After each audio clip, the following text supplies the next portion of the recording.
Kita sudah masuk di bulan Mei ya. Bulan Maret kita berbicara tentang God the Father. Bulan April kita berbicara tentang God the Son. Hari ini kita akan berbicara tentang the world of the Holy Spirit.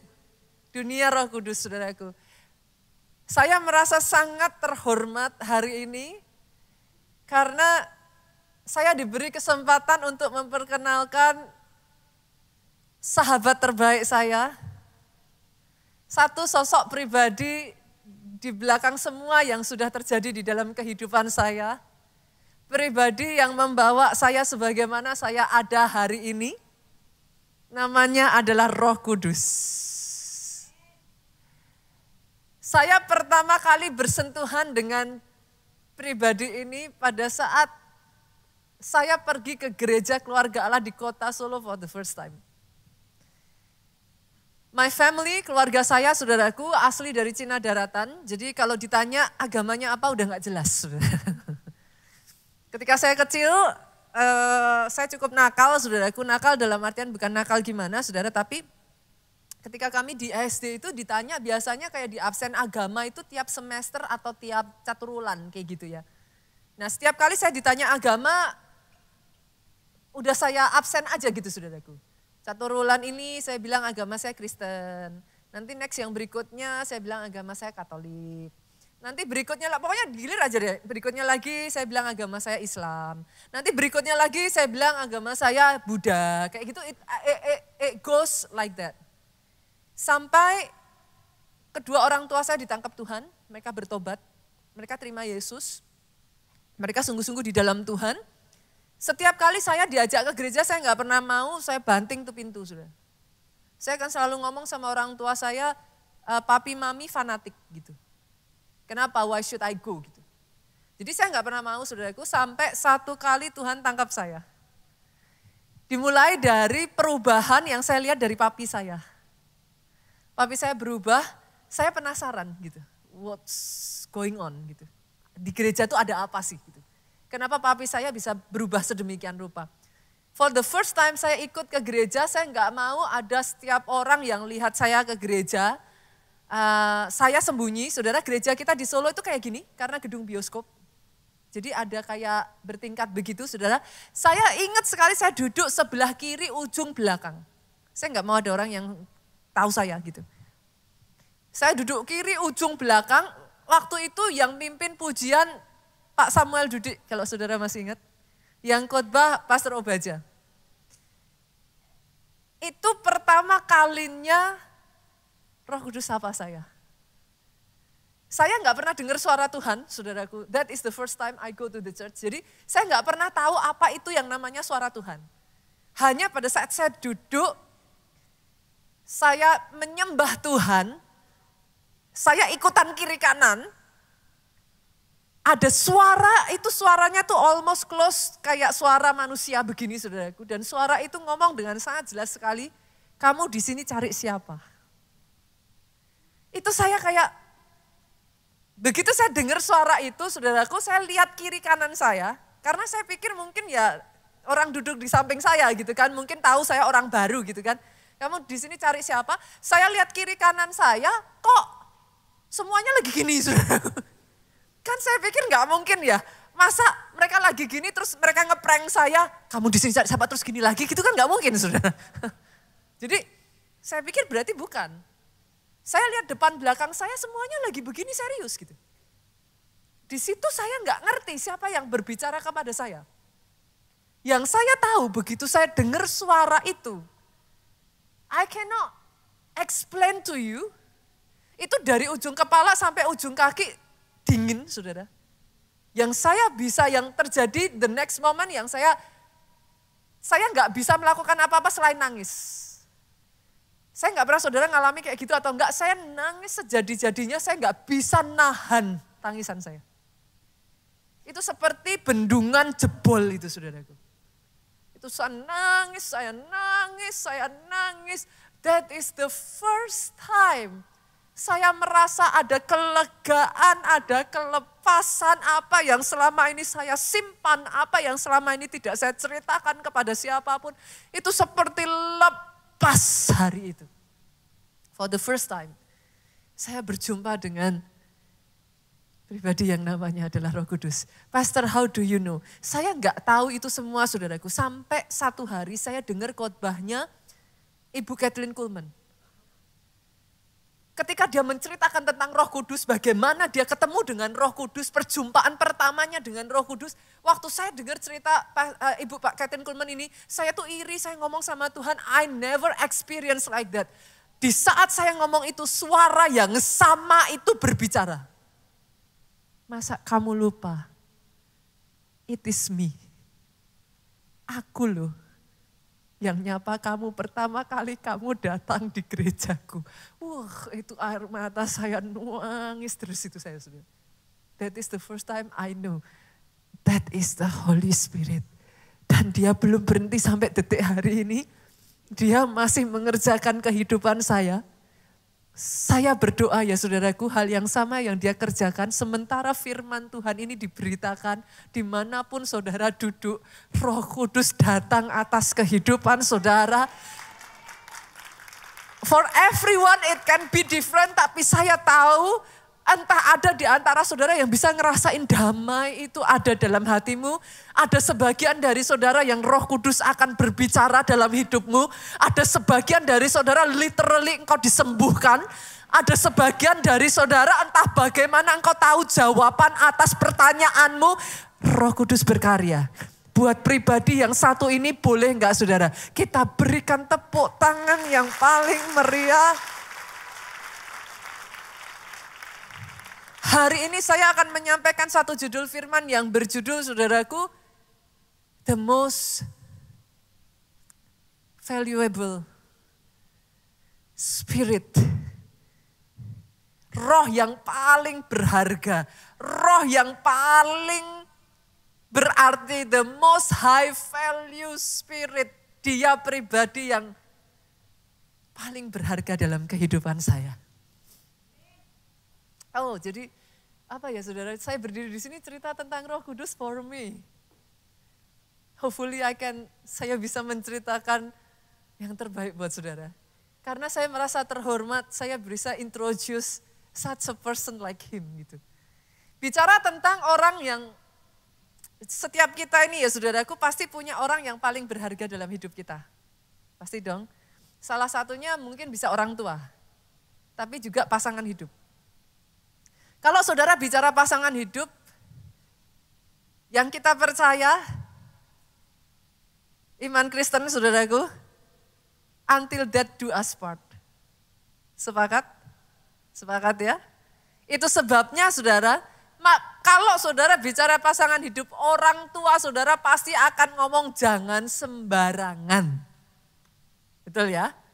Orang Jawa itu akan ngomong kayak gini saudara, bibit, bebet, bobot. Betul? Kenapa, Pastor? Karena pendampingmu menentukan masa depanmu. Saya ulang ya saudaraku. Saya berjumpa dengan banyak orang yang tadinya biasa-biasa karena dia bersatu dengan pendamping yang tepat ya saudara. Hidupnya itu blasem, mekar. Itu seperti kayak firman Tuhan berkata ya, kesanalah berkat dicurahkan. Di mana ada kesatuan. Blessing. Tapi saya juga berjumpa ada orang-orang yang karena pendampingnya enggak pas saudaraku, hidupnya jadi berantakan. Jadi hancur. Yesus di momen di mana dia akan terangkat, dia akan pergi saudaraku. Dia tahu waktunya sudah dekat. Yesus itu mengasihi murid-muridnya begitu rupa ya saudaraku. Sampai Yohanes 14 ayat 16 sampai 17 bagian A ngomong, aku pergi. Tapi aku akan minta Bapakku memberikan kepadamu penolong yang lain. Yang akan bersama dengan engkau sampai selama-lamanya. Ayat 17a ngomong gini, yaitu roh kebenaran. Nah sudah dimunculkan ya saudaraku. Dia akan diam di dalam kamu, menyertai kamu selama-lamanya. Dia roh kebenaran. What is my point? Tadi kita berbicara pasangan hidup, kita berbicara itu untuk seterusnya ya saudara. kita berbicara, ini satu pendamping yang dikirim sama Tuhan selama-lamanya. I think loh saudaraku, we should get to know him better gitu. Kalau dia akan tinggal bersama dengan saudara selama-lamanya, kayaknya harus mulai mengenal deh. Berapa banyak pasangan setelah menikah sekian waktu ngomongnya gini, lah dulu enggak gitu kok pastor. Waktu pacaran baik. Lah sekarang saya enggak kenal pastor. Saudara ngerti yang saya maksudkan?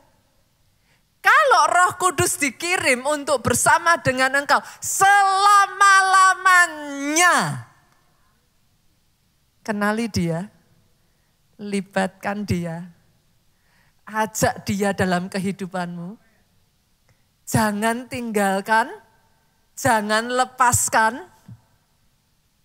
Saudara harus kenal terlebih dulu siapa dia yang tinggal di dalammu.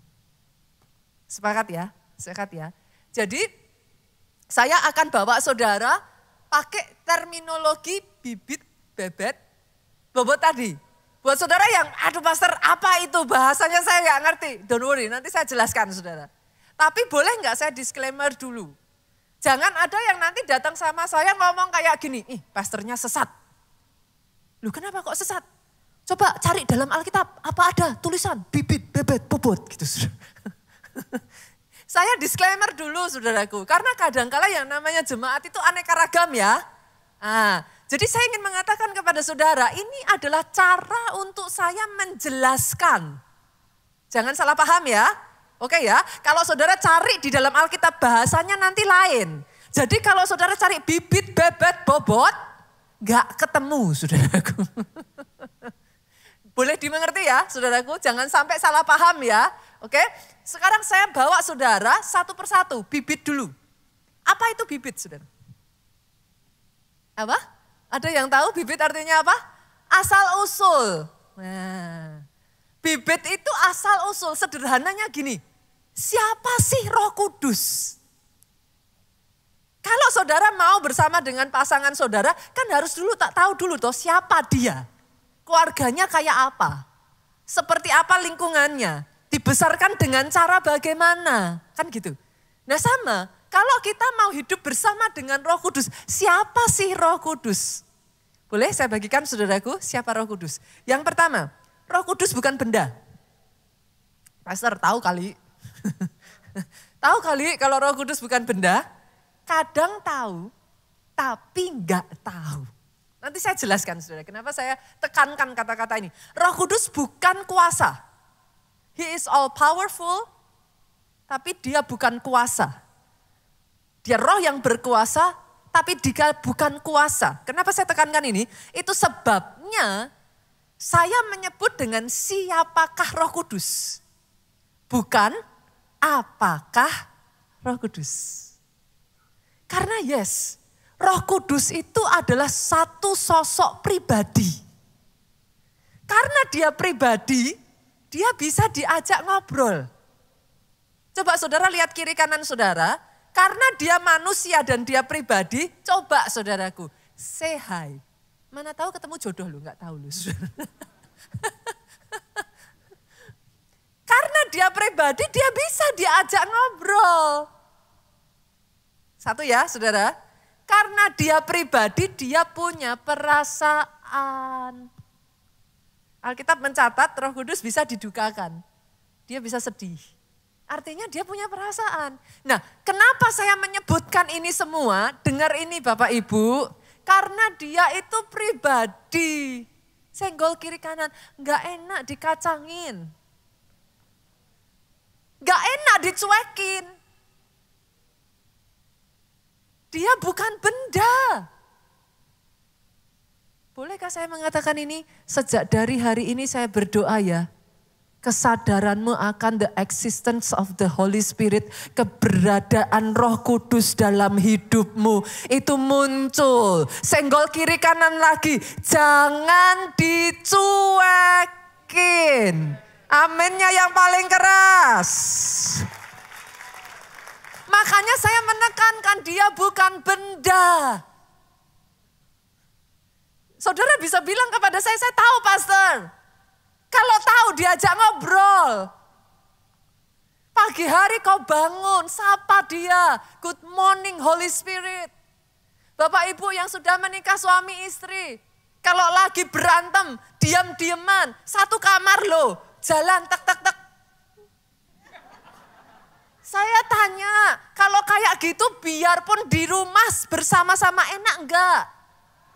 Nah, perasaannya Roh Kudus kayak apa? Alkitab mengatakan, tubuhmu bait Roh Kudus.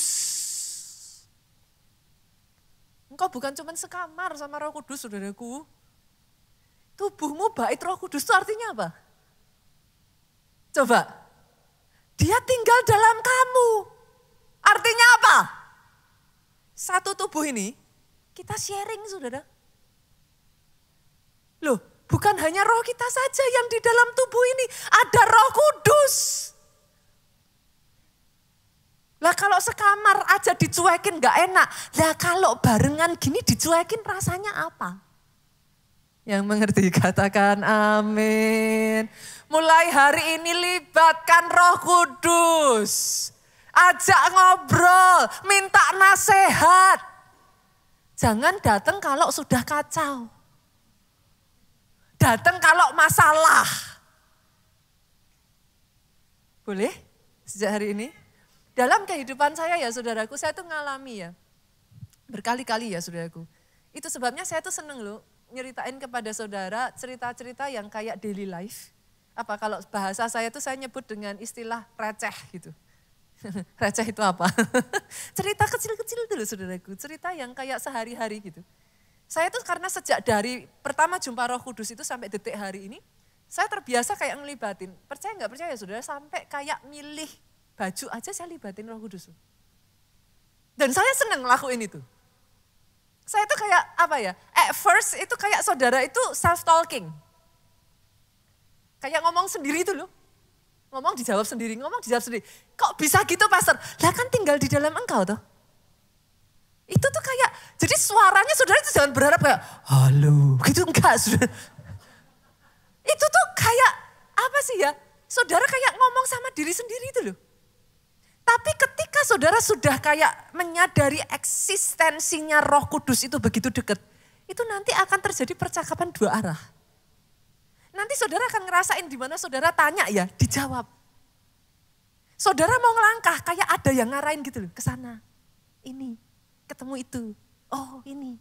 Dan langkah, Daud kemarin firmannya ngomong, langkah orang benar diatur oleh Tuhan. Itu. Jadi kayak kita jalan itu enggak sendiri. Nanti di situ udah tahu Tuhan bakalannya gini ditata. Di situ bakalan diatur. Diizinkan jatuh, Tuhan lihat bukan Tuhan jahat. Tapi dia tahu kalau enggak jatuh lanjut, bukan cuma jatuh, terjun bebas. Karena diizinkan jatuh, enggak jadi lanjut kan. Putar balik kan, selamat. Saudara ngerti yang saya maksudkan? Boleh ya, nangkap ya. Satu waktu beberapa hari yang lalu saudaraku, saya karena ajak anak saya yang besar ke Nigeria. Jadi kami ngurus kalau ke Nigeria salah satu syaratnya tuh SKCK saudara. Kami harus ngurus SKCK bikin itu apa namanya rumus sidik jari ya. Nah, rumus sidik jari. Saya sama keluarga karena udah pernah, saya sama suami udah pernah, udah gak perlu gitu saudara. Kita tinggal kayak memperpanjang aja. Tapi karena anak saya masih baru, jadi ini for the first time gitu kan. Nah, saya ajak dia karena dia udah mau kuliah, saudara cepet ya. Saya udah punya anak yang mau kuliah loh saudaraku. Aduh, cepet sekali waktu itu berjalan saudara. Karena dia udah mau kuliah, saya berpikir, Ci, saya panggil dia Ci karena anak paling besar kan. Ci, mau gak ikut mami ke Nigeria? Saya tuh sudah berpikir jawabannya dia tuh kayak kebanyakan orang yang saya ajak gitu. Ayo ke Nigeria. Terima kasih pastor. Karena saya ngerti gitu kan, kayak di Nigeria tuh pastor ngapain ke Nigeria gitu. Shopping juga gak bisa. Saya tuh pernah saudaraku ke Nigeria sudah siap-siap, dasar cewek gitu, bawa uang gitu kan. Nanti wah mau beli apa. Sampai sana gak bisa beli apa-apa saudara. Karena gak ada apa-apa saudaraku. Jadi saudara ke sana itu murni benar-benar adalah saudara itu cari Tuhan titik gitu. Nah, jadi waktu saya ngajak anak saya, Cik mau nggak ikut ke Nigeria? Kenapa saya ajak dia saudaraku? I personally feels kayak bukan satu kebetulan. Jessica itu udah ikut saya di Nigeria waktu dalam perut saya.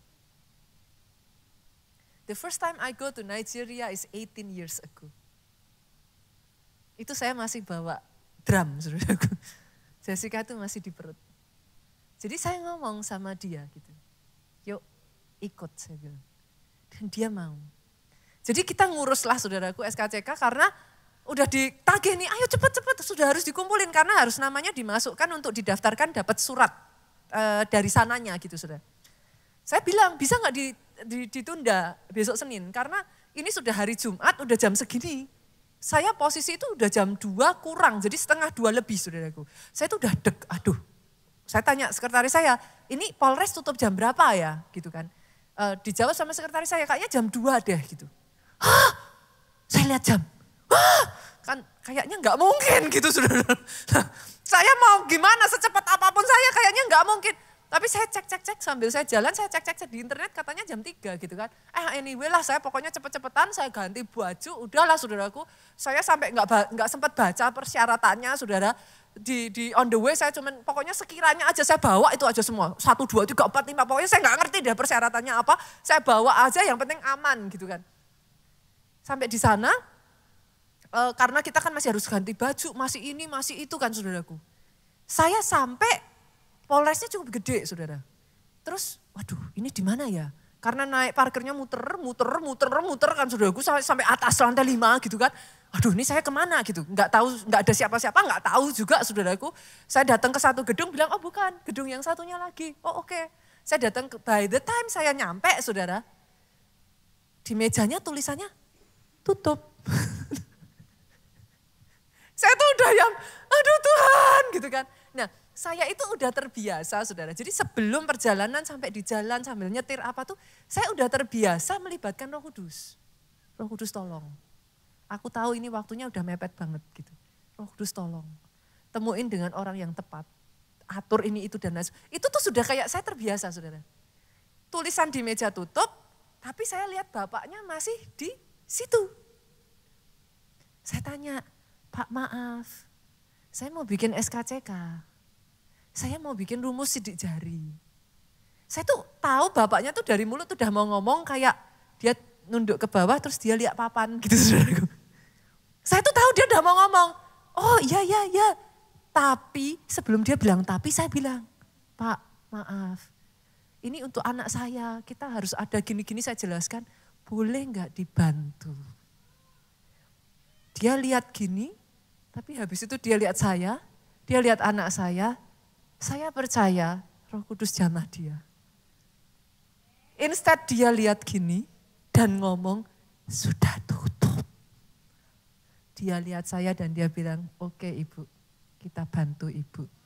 Saat itu juga saudaraku, syarat diminta, saya udah enggak ngerti saudaraku. Ternyata persyaratan saya itu enggak sesuai. Itu pun kayak dipahami, dibantu saudara, dengan keterbatasan yang ada, dengan cara Tuhan, dilancarkan hanya kurang dari 5 menit sudah keluar. Saudara. Jadi saya tuh kayak terima kasih Tuhan. Pastor itu kan hal biasa. Setiap orang juga bisa ngalami itu. Tapi boleh gak sih saya ngomong saudara? Biasakan mengikut sertakan Roh Kudus dalam setiap hidupmu. It feels like magic. Kayak sesuatu yang kayak secara manusia kita kayak ini harusnya nggak bisa, ini harusnya, ini harusnya apa. Satu demi satu Tuhan tata, entah gimana caranya, bisa.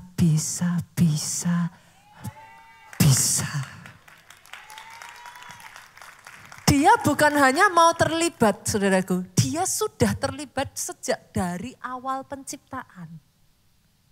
Kita lihat ya, Kejadian 1 ayat 1 sampai 2 ngomong gini. Pada mulanya Allah menciptakan langit dan bumi, berarti ini awal ya Bu ya. Ayat 2, bumi belum berbentuk dan kosong, berarti belum ya. saudaraku, belum tercipta apapun. Gelap gulita menutupi samudra raya. Dengar ini, roh Allah melayang-layang di atas permukaan laut. Jadi sejak awal penciptaan, dia sudah ada. Pastor, lah bagaimana dengan saya? Kalau awal penciptaan kan Adam dan Hawa ya. Terus kami bagaimana? Ayatnya ya saudara, kita lihat ya. Ayub yuk. Pasal 33 ayat 4. Roh Allah telah membuat aku. Siapa yang membuat saudara dan saya?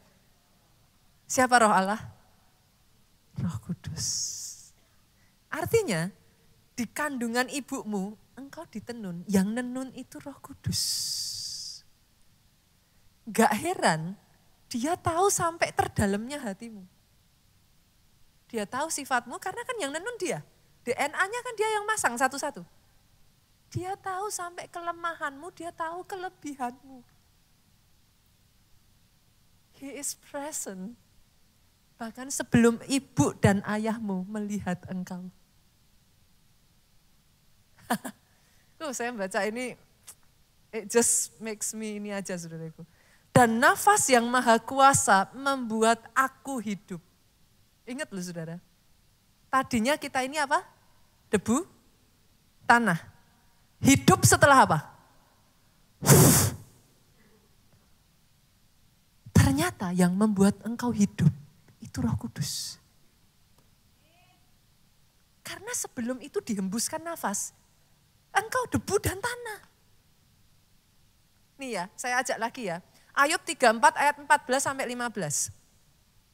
Jikalau ia menarik, ini perhatikan ya saudara, ayat ini menarik buat saya. Jikalau ia menarik kembali rohnya dan mengembalikan nafasnya kepadanya. Saudara notice gak di sini ada duanya loh.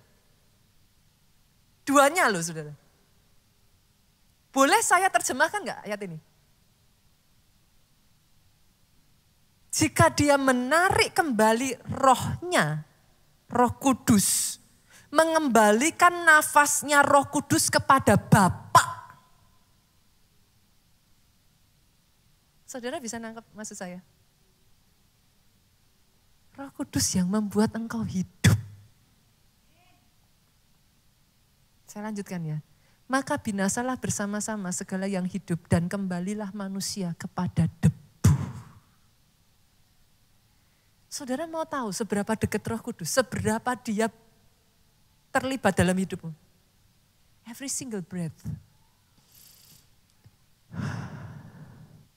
Di situ Roh Kudus. That close. Sedekat itu. Oh, saya berdoa ya hari ini ya saudara, pemahaman ini ya. Jangan dicuekin beneran saudaraku. Jangan dicuekin. Hal yang paling menyakitkan dari seorang pribadi itu kalau kau dicuekin. Engkau ada, tapi diperlakukan seolah-olah engkau enggak ada. Libatkan Roh Kudus, dia mau terlibat. Dia akan tuntun engkau, dia akan jelaskan. Satu demi satu yang kau enggak paham, dia akan ajarkan kepada engkau saudaraku. Itu sebabnya kita kenal dengan sebutan apa? Rema. Rema itu apa saudara? Perkataan, perintah yang dari Tuhan untuk kita itu bisa ngegolin ke next level. Itu rema. Kenapa rema berkuasa? Rema itu perintah. At the same time kita kalau jalanin, at the same time dia punya otoritas menjadikan yang dikatakan itu menjadi kenyataan. Karena dia perintah. Saudara kalau sudah dapat surat perintah dari atasan, yang di jajaran di bawahnya harus ikut. Itu rema. Bagaimana dia bisa memberikan rema kalau baca aja enggak. Senggol kiri kanan, baca Alkitab. Kenapa saudara? Karena saudara itu, dengar ini. Kalau aku di dalam engkau dan engkau di dalam aku, mintalah apa saja. Nah, terus saudara pakai ayat itu terus bilang, lah mana pastor? Enggak terjadi.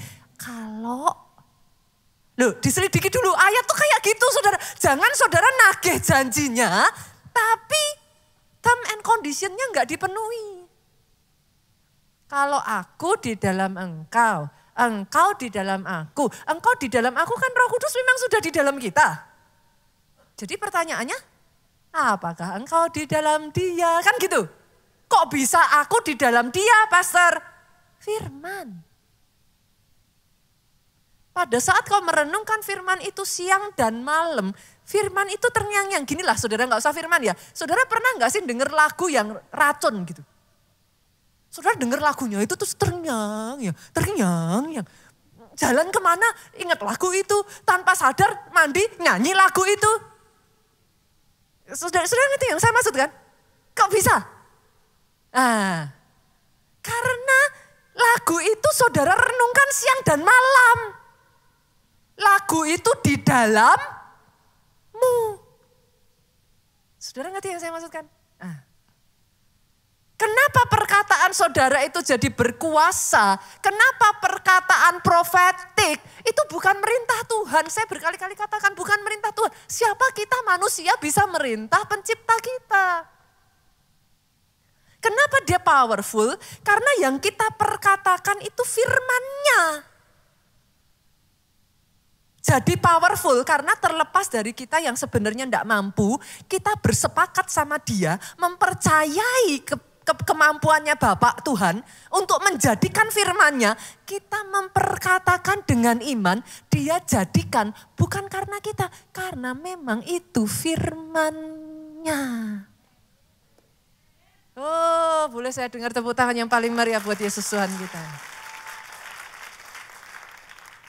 Jadi jangan buru-buru marah sama Tuhan dulu. Mana? Lah ya mana gitu saudaraku. Sudah belum? Firman-Nya sudah belum? Baca sudah belum? Tinggal enggak firman itu di dalam kita? Ketika itu kawin saudara. Dia tinggal di dalam aku, firman-Ku. Aku tinggal kan.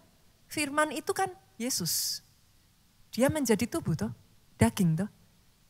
Firman-Ku tinggal di dalammu. Mintalah apa saja. Yang mengerti amennya yang paling keras. Yang mengerti dan mau melakukan. Karena saya tahu mengerti aja gak cukup saudara. Saudara hari ini boleh ya benar Pastor, ya. Pulang lupa. Kalau saudara mengerti dan melakukan ini ya, saudara akan melihat dalam sepanjang kehidupan saudara ya. Saudara akan mengalami keajaiban demi keajaiban demi keajaiban demi keajaiban yang tidak berkesudahan. Itu kayak mengikuti engkau kemanapun engkau pergi. Because it's real gitu. Nah saya akan saksikan ini ya saudaraku. Tadi yang jam 10 orangnya datang, ini orangnya nggak datang. Kita lihat videonya ya. Boleh dimunculkan kesaksian dari salah seorang SG kita yang ada di Jogja saudaraku. Ketika dia berjalan dengan rema yang dari Tuhan, apa yang Tuhan kerjakan dalam hidupnya. Semuanya, saya ingin menyaksikan apa yang Tuhan kerjakan di dalam hidup saya dari sejak 5 April 2023 sampai hari terakhir kemarin tanggal 29 April saya berjuang melawan kanker kolon stadium 4 yang saya alami dan semua proses yang saya jalani, kemo 8 kali dan radiasi 25 kali, itu hasilnya harus difinalisasi dengan satu langkah bernama PET scan. Ketika saya mau berangkat ke Pineng kemarin, itu saya terima satu rema dari Tuhan, yaitu di Markus 11 ayat 24. Tuhan katakan begini, karena itu aku berkata kepadamu, apa saja yang kamu minta dan doakan, percayalah bahwa kamu telah menerimanya, maka hal itu akan diberikan kepadamu. Tuhan ajari saya, apa yang kamu minta dan doakan, percayalah bahwa kamu sudah menerimanya. Seperti hari-hari yang sebelumnya, berbulan-bulan lalu ketika saya kebingungan, ketika saya ketakutan menghadapi operasi, menghadapi kemo, menghadapi terapi radiasi. Sebelum saya lakukan, jalani semua tindakan itu, Tuhan selalu berikan rema demi rema. Efesus 2 ayat 10, Keluaran 33 ayat 14, dan semua itu menguatkan saya, meneguhkan saya. Saya tahu, saya percaya sekali, satu rema dari Tuhan itu lebih dari cukup. Dan ketika kita percaya kepada rema perkataan Tuhan itu, Roh Kudus mewujudkannya, Roh Kudus membuktikannya. Dan hari ini, ketika saya melihat semua rema yang Tuhan pernah berikan kepada saya catat itu satu persatu, tanggal demi tanggal. Saya membuktikan semua itu nyata, semua itu terjadi. Begitu hebatnya Roh Kudus yang menyertaiku. Saudara, tidak ada kata lain untuk Bapak Ibu Saudara semuanya, untuk kita semuanya. Di dalam iman kita kepada Tuhan, percayalah, Roh Kudus itu pribadi yang nyata.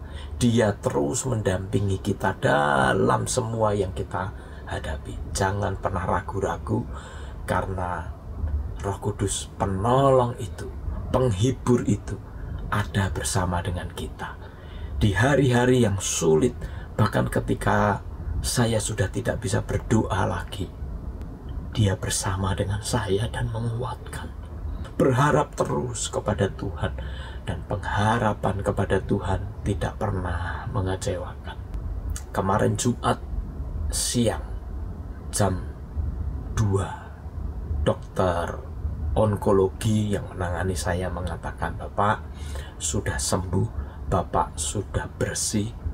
CA yang dimulai dari 1777 kemarin tinggal 4. Normal, clear semuanya. Itu semua terjadi karena berkat anugerah Tuhan, karena mujizat yang Tuhan lakukan. Saya berdoa saudara diberkati oleh kesaksian ini, dan percayalah Roh Kudus yang hebat itu terus menyertai kita. Tuhan memberkati. Kasih tepuk tangan yang paling meriah buat Yesus Tuhan kita.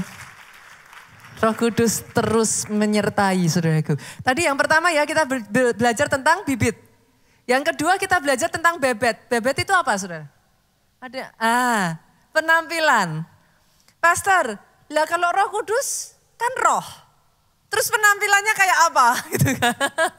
Kita lihat ya. Yuk kita baca 2 Korintus pasal yang keempat ayatnya yang ke-18. Bahwa yang kelihatan, multimedia boleh dimunculkan.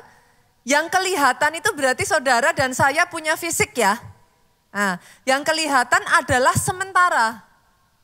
Artinya kita ini terbatas saudaraku.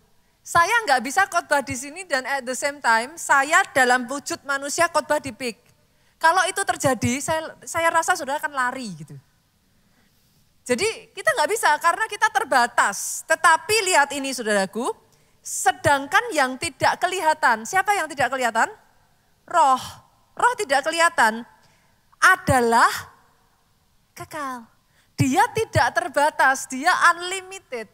Itu sebabnya Yohanes pasal yang ke-16 ayat 7, Yesus tuh ngomong gini, adalah lebih berguna bagi kamu jika aku pergi. Kenapa? Karena Yesus tahu dalam tubuh manusianya dia terbatas. Dia nggak bisa ada di satu negara and at the same time ada di negara lain, nggak bisa. Dia pergi, Roh Kudus diutus. Dimanapun engkau berada, kemanapun engkau, setiap saat 24 jam dalam sehari, 7 hari dalam seminggu, 30 sekian ataupun 31 hari dalam 1 bulan, dia ada bersama dengan engkau. Itu sebabnya Yesus ngomong adalah baik kalau aku pergi. Nah pertanyaannya sekarang gini saudara, kalau gitu penampilannya Roh Kudus itu kayak apa? Alkitab sebagian menyebutkan Roh Kudus itu diibaratkan seperti api. Betul ya? Ada lagi sebagian Roh Kudus itu diibaratkan seperti angin, wind. Sebagian lagi menyebut dia seperti air. Sebagian dari saudara tanya lah kalau gitu Roh Kudus kayak apa pastor? Boleh nggak saya kasih satu gambaran tentang Roh Kudus ini yang mind blowing buat saya? 1 Korintus 3 itu ngomong, tubuhmu adalah bait Roh Kudus. Saya ulang ya, tubuhmu adalah bait Roh Kudus. Boleh nggak saya pakai kata-kata ini? Berarti tubuhmu, dirimu adalah casingnya Roh Kudus. Masuk akal nggak saudara? Masuk akal ya? Berarti kalau gitu, kalau orang mau lihat Roh Kudus, lihat saudara kan? Jadi terasa berat nggak saudara? Mulai dari hari ini, ingat-ingat perkataanmu, tindakanmu, perbuatanmu, pemikiranmu, apa yang kau kerjakan, menceritakan tentang Roh Kudus kepada orang di luar sana. Let's do our best. Karena orang gak bisa lihat Roh Kudus. Tapi Alkitab bilang, Roh Kudus tinggal di dalam kita. Berarti kalau kita izinkan Roh Kudus driving us, dia ngajak kita ngelakuin ini, ngelakuin itu. Kalau mau ngomong kata-kata kasar, dan kita ikuti.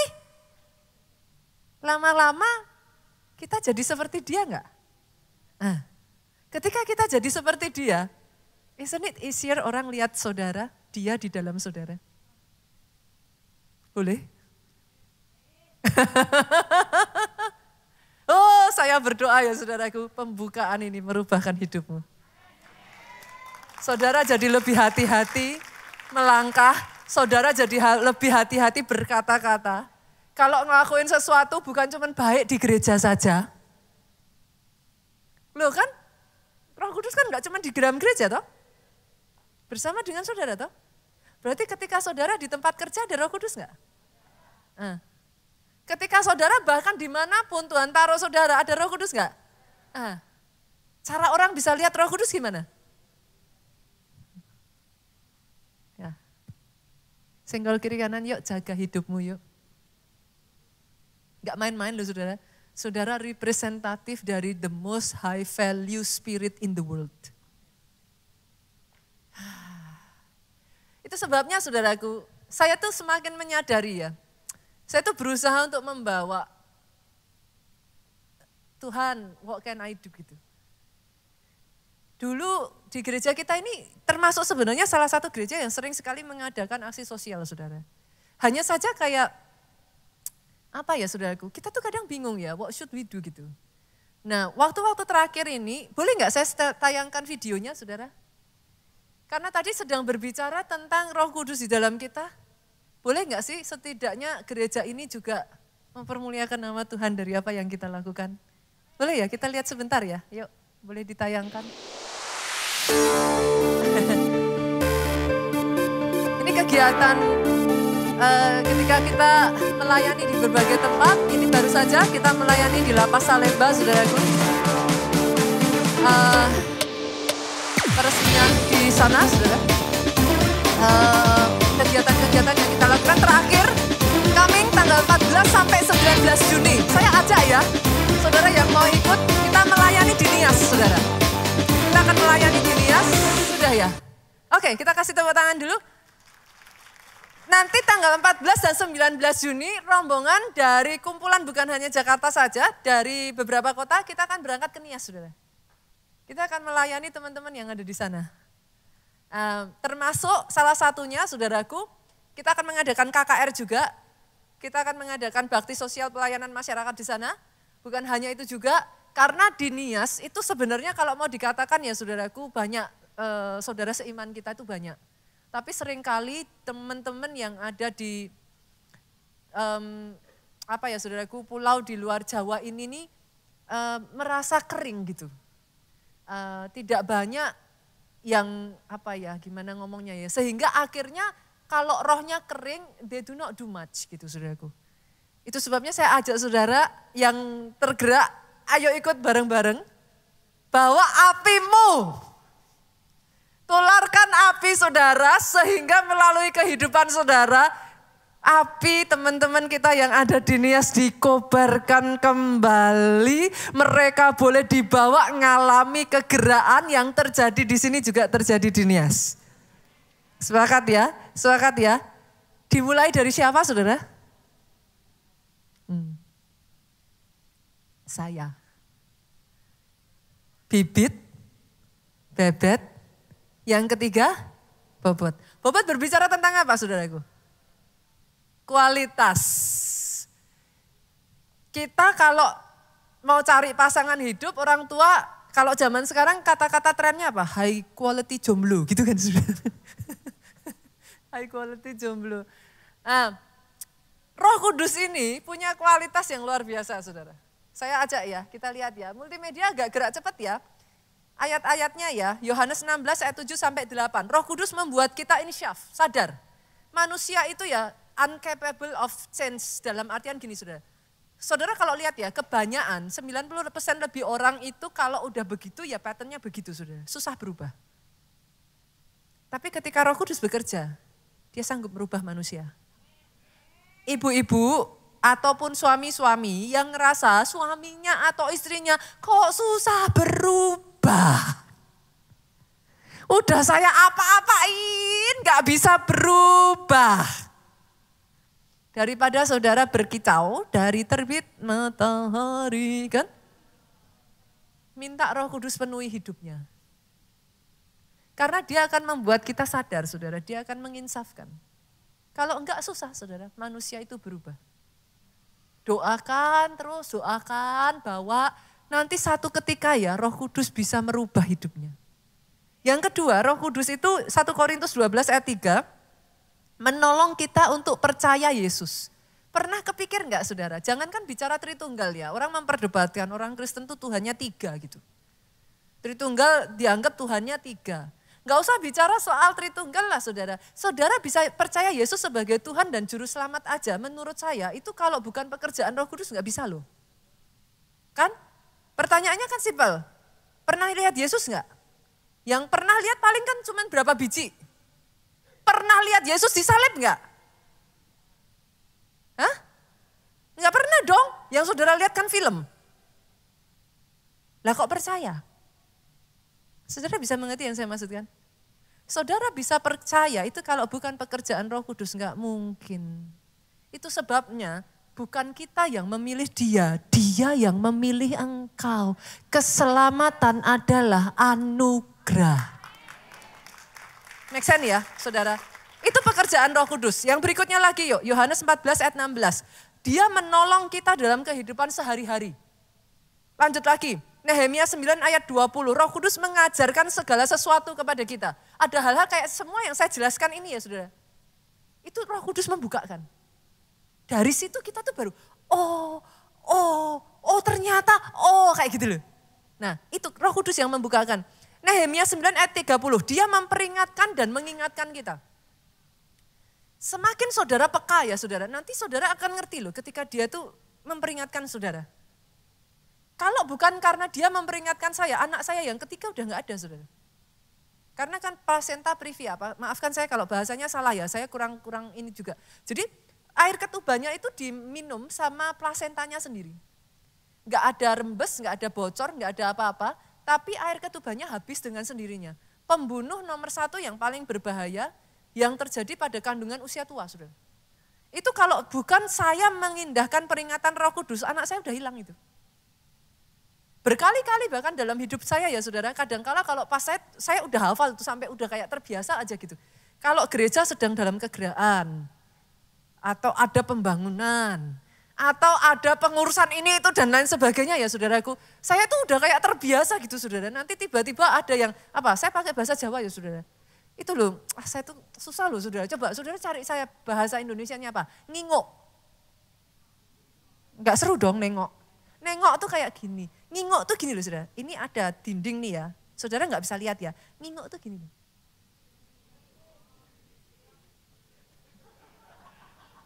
Ngintip gini kali saudara. Anyway, I love my language saudaraku. Saya cinta bahasa Jawa anyway. Nah kadangkala saudara, saya itu bisa yang tengah malam kebangun ya. Kerasa loh saudara. Kalau ada orang yang nakal gitu ya, mau ke rumah saya untuk ngintip itu kerasa loh. Kadangkala dia bukan cuma ngintip, kadangkala nyerang. Kadangkala bukan nyerang, kadangkala jahat. Memang tujuannya mau bunuh. Itu berasa loh saudara. Bunita, kok Bunita tahu? Jangan-jangan itu bukan, itu kebetulan ya. Setiap kali ya saudara, saya ngalami kayak gitu. Saya kan cerita sama Pak Jo, semalam kok sampai 3 kali ya? Ini lagi ada apa? Karena kan itu kayak random ya saudara. Saya nggak tahu apa yang terjadi, saya nggak ngurusin di situ saudara. Pak Jo yang lebih terlibat di situ, kadang bisa itu di Solo, kadang bisa itu di Jogja, kadang bisa di kota lain. Saya nggak tahu gitu. Tapi setiap kali saya ngalami seperti itu, saya tanya sama suami saya ini kok gini-gini. Pak Jo cuma senyum. Nah itu kemarin, dia cerita gitu. Gini, terjadi gini. Oh saya cuman, oke, saya ngerti gitu aja. Nah jadi percayakah saudara ketika semakin engkau dekat dengan Roh Kudus, dia akan peringatkan engkau. Ini pribadi yang gak baik loh, jangan lanjut. Masalahnya, nah semakin engkau dekat telinganya itu dipertajamnya pada saat pagi hari kata Alkitab. Engkau berdoa, Yesus berdoa pagi hari itu dipertajam telinganya. Nah senggol kiri kanan lagi. Saya tidak ngomong loh saudara. Pada saat telinga kita mau dipertajam, di manakah kita? Saya nggak ngomong loh, kan saya cuma tanya. Nah sehingga akhirnya bukan Tuhan nggak memperingatkan. Dia sudah, kitanya nggak nangkep signalnya. Saudara mengerti yang saya maksudkan? Nah, hopefully saya berdoa ya saudaraku, benar-benar loh. Kenapa saya terus mendorong disiplin orang Kristen? Doa, baca firman, puasa, lakukan saudara. Kenapa? It's good for your own life gitu. Tuhan itu tidak memerintahkan sesuatu tanpa sebab saudara. Dia kalau memerintahkan sesuatu punya tujuan. Jadi saya ajak saudara, karena memang itu fungsinya Roh Kudus saudara. Dan satu yang saya mau tekankan ya saudaraku, Roh Kudus memimpin kita ke dalam seluruh kebenaran. Yuk kita baca Yohanes 16 ayat 13 bagian A. Pemain musik boleh maju ke depan. Tetapi apabila ia datang, ketika Roh Kudus itu datang, Roh kebenaran, ia akan memimpin kamu ke dalam seluruh kebenaran. Garis bawahi kata seluruh. Apa yang terjadi dalam hidupmu? Yang sering kali saudara itu belum mengerti, itu saudara ngomong, kenapa Tuhan izinkan? Kok gini? Kok gitu? Karena sering kali kita itu masih gelap saudara. Kebenaran itu seperti kayak terang itu loh saudara. Saudara kalau dalam gelap, sekalipun di kamar sendiri, bisa kesandung enggak? Nah, sekalipun itu kamar saudara sendiri loh, saudara sudah hafal kan letak-letaknya. Tapi ketika di dalam kegelapan, bisa enggak kadang kejedot? Bisa ya? Kadang juga bisa nginjak sesuatu yang tajam karena gelap, gak kelihatan. Nah kebenaran itu seperti terang. Firman Tuhan ngomong apa? Firmanku pelita bagi. Nah, kebenaran itu akan memunculkan apa yang tadinya kau gak bisa lihat. Yang membuat saudara tuh meragukan Tuhan. Tuhan tuh masih sayang gak toh? Tuhan tuh masih menyertai gak toh? Kok aku ngalami kayak gini, kok Tuhan gak ikut campur, kok diizinkan? Kadangkala kalau kita belum bisa melihat kebenaran itu, kita salah paham. Akhirnya kita meninggalkan Tuhan, kita kecewa, kita mundur dari Tuhan. Make sense Bapak Ibu? Saya berdoa ya saudara, biar firman ini ya, nanti 1 bulan ini buat saya menarik sekali saudaraku. Talking about saudara saya gak tahu ya. Setiap kali saya khotbah tentang Roh Kudus ya, buat saya ya, khotbahnya tuh jadi ringan. I feel like as though kayak ada yang bantu saya gitu. Ya, saya nggak mau menimbulkan ini ya, nanti kayak disangka salah gitu. Emangnya khotbah yang lain berat pastor gitu kan. Enggak, tapi saya sadar saudaraku. Bahkan pada saat saya menceritakan saudara tentang pribadi Roh Kudus ya, sesungguhnya saya kalau bisa ngomong sama saudara ya, he is very happy. Saya tuh bisa ngerasain kayak, satu pribadi yang kepengen memperkenalkan dirinya kepada saudara gitu. I am here, you are not alone. Engkau nggak harus mengalami semuanya sendirian, engkau nggak harus berjuang sendirian, I am here. Dan aku mau menolong engkau. Aku ada, bahkan di saat di titik orang yang terdekat dengan engkau aja tidak bisa mengerti hatimu, I know. Libatkan dia. Nanti saudara bisa ngomong, dalam hidupmu ya, kau bisa menyanyikan lagu ini. Engkau dengan mudah bisa berkata, hidupku menggenapi firman-Mu. Tanda mujizat. Tidak ada satupun yang tidak digenapi. Semuanya digenapi dalam kehidupanmu. Saya undang petugas perjamuan kudus boleh maju ke depan. Jadi bukti kebesaran-Mu. Saudaraku, kita akan masuk di dalam perjamuan kudus. Sudahkah saudara menerima roti dan anggur? Kalau ada yang belum, boleh lambaikan tangan saudara. Adakah? Yang di depan? Yang di belakang? Sudah terima semua? Kalau masih ada nanti dibantu, saudaraku boleh keluarkan roti itu dari plastiknya. Kita persiapkan terlebih dulu. Setelah itu, saudara bisa buka cawan anggur itu untuk memudahkan saudara nanti ketika masuk di dalam perjamuan kudus.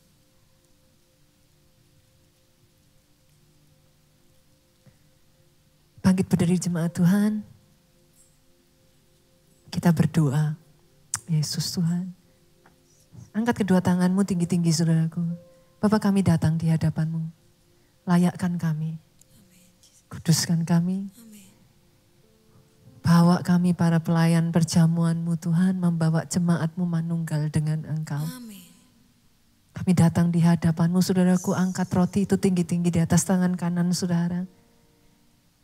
Malam sebelum ia diserahkan saudaraku, ia mengambil roti itu, sesudah itu ia mengucap syukur ke atasnya dan memecah-mecahkannya serta berkata, inilah tubuhku yang diserahkan bagi kamu sekalian, perbuatlah ini menjadi peringatan akan aku. Apakah saudara percaya roti ini tubuhnya dihancurkan? Tetapi dengar ini saudaraku, oleh bilurnya engkau sembuh. Terima dengan iman di dalam nama Yesus.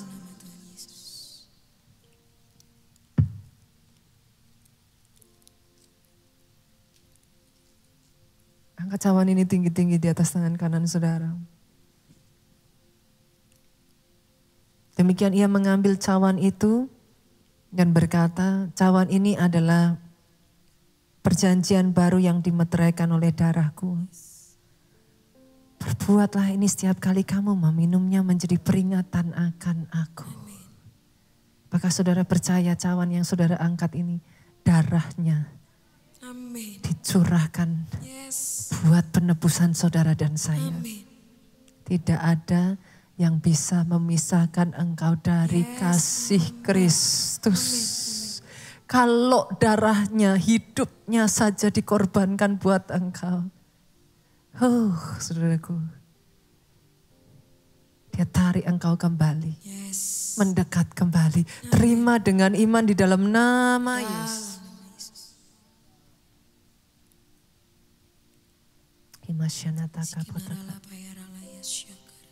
Yesus.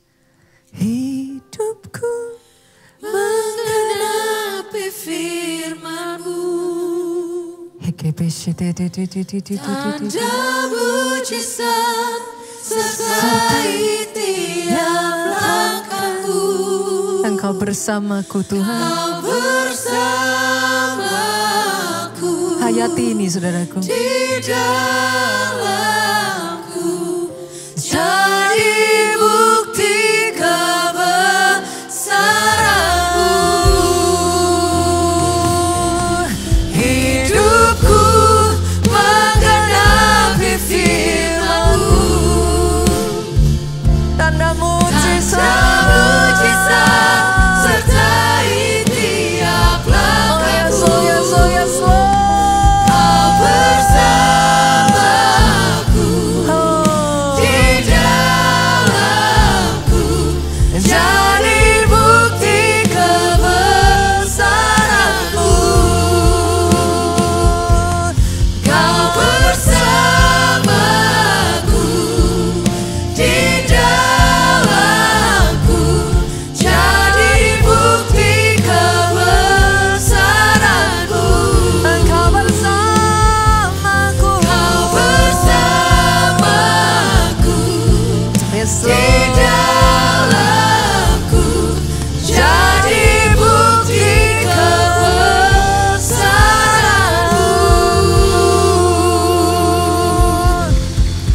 kedua tanganmu, saudaraku, diberkati saudara oleh Tuhan. Amin. Diberkati keluargamu oleh Tuhan. Amin. Kedua tangan yang terangkat ini, Yes. apapun yang dikerjakan tangan ini dibuatnya berhasil. Amin. Sehat tubuhmu, Amin. baik jiwamu, Amin. kuat rohmu, Amin. panjang umurmu. Untuk menceritakan perbuatan besar yang daripada Tuhan.